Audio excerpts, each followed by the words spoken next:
할렐루야. 사랑하는 대강의 가족 여러분, 오늘 하루도 하나님의 말씀과 동행하는 삶이 되길 소망합니다. 오늘 함께 나눌 하나님의 말씀은 요한복음 9장 1절에서 7절 말씀입니다. 예수께서 길을 가실 때에 날 때부터 맹인된 사람을 보신지라. 제자들이 물어 이르되 랍비여, 이 사람이 맹인으로 난 것이 누구의 죄로 인함이니이까? 자기니이까 그의 부모니이까? 예수께서 대답하시되 이 사람이나 그 부모의 죄로 인한 것이 아니라 그에게서 하나님이 하시는 일을 나타내고자 하심이라. 때가 아직 낮음에 나를 보내신 이의 일을 우리가 하여야 하리라. 밤이 오리니 그때는 아무도 일할 수 없느니라. 내가 세상에 있는 동안에는 세상의 빛이로라. 이 말씀을 하시고 땅에 침을 뱉어 진흙을 이겨 그의 눈에 바르시고 이르시되 실로암 못에 가서 씻으라 하니, 실로암은 번역함은 보냄을 받았다는 뜻이라. 이에 가서 씻고 밝은 눈으로 왔더라.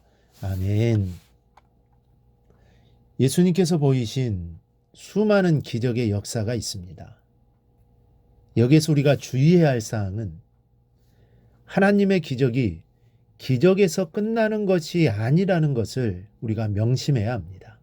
그렇지 못하면 신앙에 큰 혼란이 야기될 수 있다는 것을 알아야 합니다. 열성적인 신앙인들 가운데는 기적을 쫓아다니고 예언 기도를 정신없이 쫓아다니는 사람들이 있습니다. 그들의 열심은 대단합니다. 오병이어의 기적 이후에 사람들이 예수님을 열광적으로 쫓던 모습과 흡사하다고 볼 수 있습니다. 그러나 기적 속에는 반드시 하나님이 주시고자 하시는 메시지가 들어 있습니다. 오늘 본문은 날 때부터 맹인된 사람을 고쳐주시는 장면이 나옵니다. 당신은 불치의 병이나 이 신체 장애자는 죄 때문이라고 생각했습니다. 그렇다면 병자나 장애를 안고 있는 사람은 자동적으로 죄인이 되는 것입니다. 이런 사회에서 그들을 향한 사람들의 시선이 어떠했겠습니까? 2절을 보니 제자들이 묻습니다. 랍비여, 이 사람이 맹인으로 난 것이 누구의 죄로 인함이니까? 자기니까 그의 부모니까? 이 말은 날 때부터 맹인이 된 것은 틀림없이 죄 때문인 것인데, 궁금한 것은 누구의 죄 때문에 저렇게 되었는가를 알고 싶어서 하는 질문입니다. 자기의 죄 때문에 맹인이 된 것입니까? 아니면 부모의 죄가 많아서 그런 것입니까? 하는 이야기입니다. 사회 분위기가 이랬으니 그 맹인이 살아가는 인생이 얼마나 고독하고 초라했겠습니까? 어디를 가나 그는 죄인이 되어야만 했기 때문입니다. 그러고 보면 이 유대인들이 가지고 있던 신앙의 선입견이 한 사람을 죄인으로 만들었고 그의 인격을 완전히 탄압하고 있었던 것입니다. 이런 사회가 유대 사회였습니다. 그러나 이때 예수님께서는 아주 엄청난 선언을 하고 계십니다.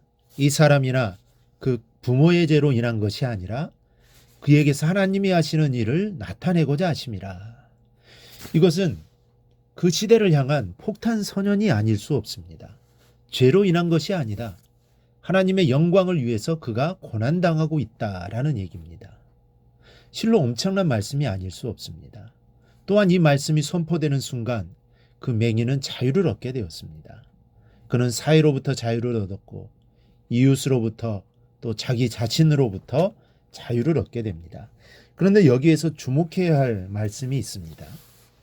5절을 보면 내가 세상에 있는 동안에는 세상의 빛이로라 말씀합니다. 이 말씀은 예수님이 맹인을 고쳐주시기 바로 전에 하신 말씀입니다.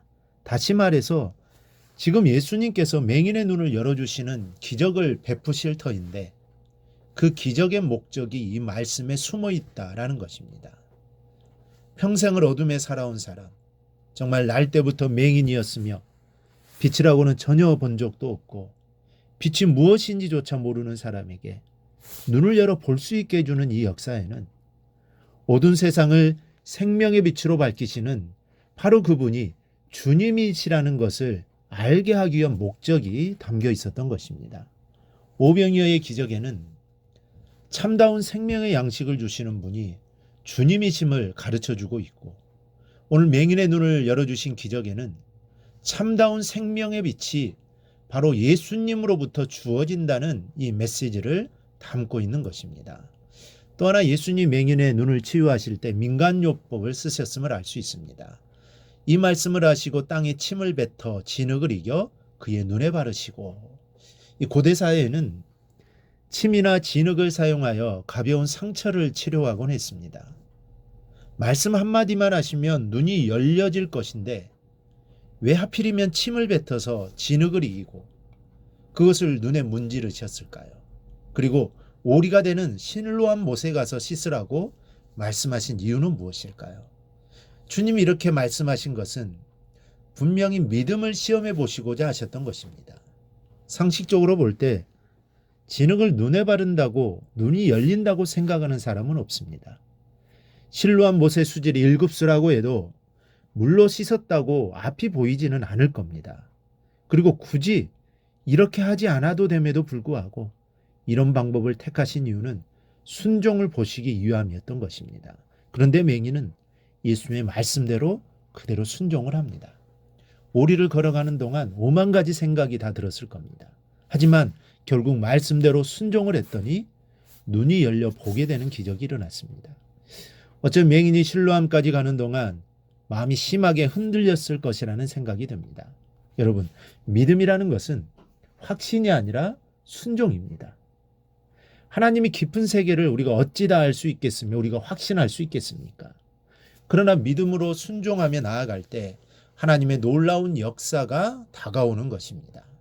우리의 믿음도 입술로만 아멘 하는 것이 아니라 순종으로 따를 수 있는 우리 믿음을 소유할 수 있기를 바랍니다. 그리하여 하나님의 충만한 은혜 가운데로 나아갈 수 있기를 바랍니다. 바로 이러한 삶이 우리 주님이 바라시는 삶이고 오늘 이 맹인을 주님이 고쳐주신 이유이기도 합니다. 오늘 묵상의 말씀을 굳게 잡고 삶으로 실천하며 살아내는 대강의 모든 성도들이 되기를 주님의 이름으로 축복합니다.